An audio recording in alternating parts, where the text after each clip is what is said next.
Quan això era Escola Parroquial, el fundador de l'escola, l'Andreu Vidal, el meu pare,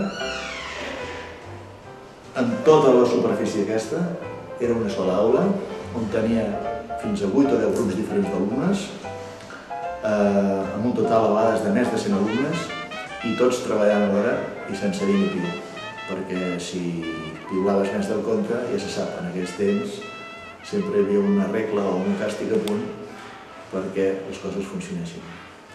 Bé, jo crec que era una escola d'aquells temps que va saber situar-se molt bé en l'estructura econòmica, social i política dels anys 40, en el qual també ens van ensenyar, a part dels coneixements bàsics que es feien en aquells moments, va ensenyar un conviure al poble, un companyerisme, en fi, jo crec que va ser molt positiu i va fer tot el que va poder en aquells temps. Jo vaig estar a l'escola des de l'any 53 a l'any 59. La primera meva experiència a Sant Vicenç de Castellet va ser a les escoles nacionals.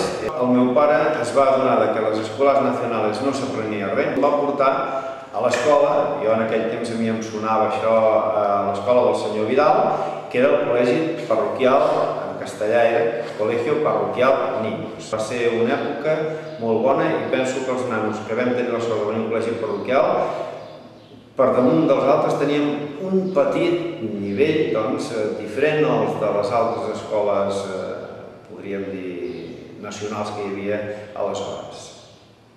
Que tinc molt bon record del senyor Vidal i la seva senyora, que jo, a més d'anar a l'escola que tenien, on ara és l'actual a l'escola Montserrat, doncs jo anava a repàs on estava abans l'escola Montserrat, que era al carrer Sant Joan. Parlar-ne del temps que jo hi vaig estar, jo crec que era una escola que es preocupava, que donava garanties i que quan tenies un problema, que no en tenies alguna cosa o tal, et donaven la solució. Va haver estones molt bones, estones que potser no van ser tan agradables, però en línies generals molt bé, em vaig trobar molt bé.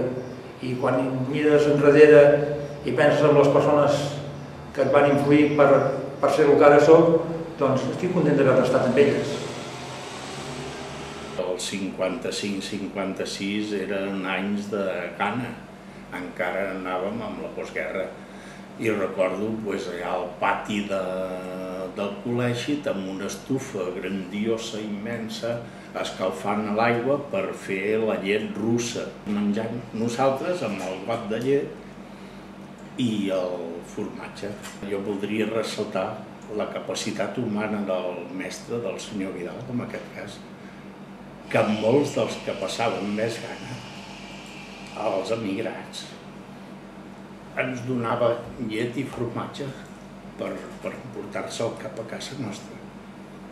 És que t'emociones. Recordo una de les primeres experiències meves amb temes, amb assignatures de ciències, van ser a l'escola.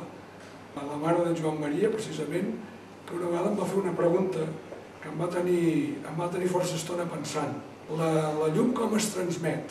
Aquesta pregunta, que me'n recordi ara, de la mare de Joan Maria, fent aquesta pregunta, vol dir que em va bastant. Jo crec que va ser una de les primeres vegades